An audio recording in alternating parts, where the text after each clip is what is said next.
Sharon, on the other hand, had none of Jack's advantages. Her looks and abilities were average at best.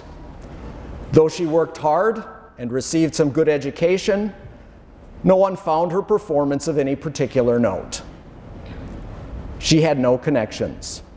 She hadn't nearly Jack's opportunities. She did meet Bill, however, a young man also of modest means.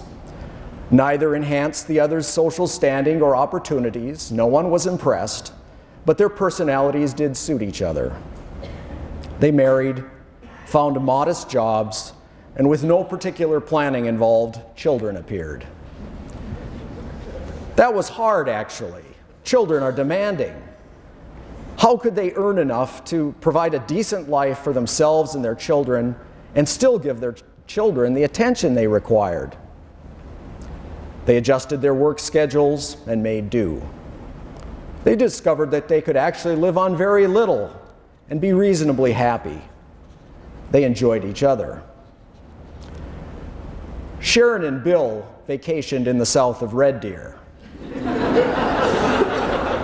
I knew you'd like that, and it would totally destroy the mood, but I couldn't resist.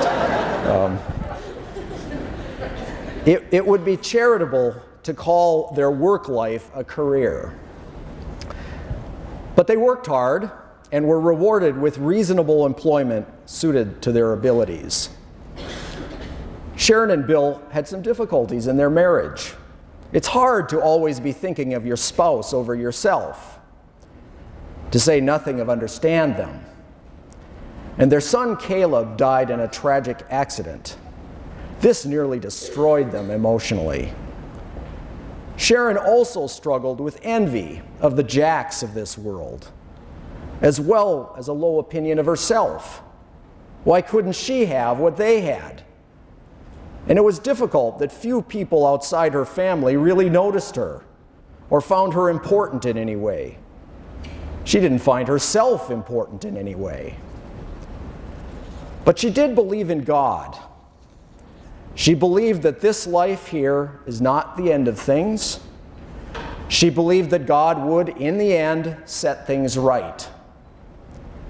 She would see her Caleb again. She had to believe that. And everyone would come to see what really mattered. She believed that God would forgive her sinfulness, with which she was intimately acquainted.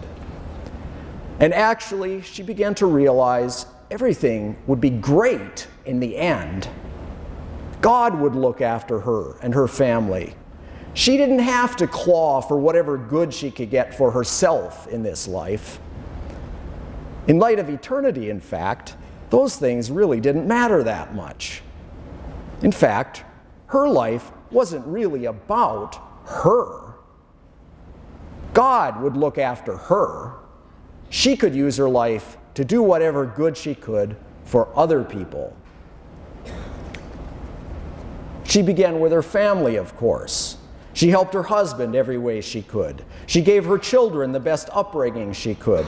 She helped her neighbors and co-workers. She did what she could for her community and country. Her contributions were modest in absolute terms, of course, but impressive relative to her means. Sharon also learned to enjoy the unbelievably good gifts of life as gifts from God. She learned to revel in the gift of that incredibly blue sky, the taste of a great burger, the emotion and insight delivered by a good tune or poem or movie. She reveled in family and friends and the utter absurdity of people. But there was no fanfare or awards in Sharon's life. Sharon experienced some serious pain in her life, in fact. But at the end of her life, though no one really noticed, Sharon knew that God had enabled her to do some serious good for a significant number of people in this world. She had improved and enabled lives. Or perhaps more accurately, God had done this through her.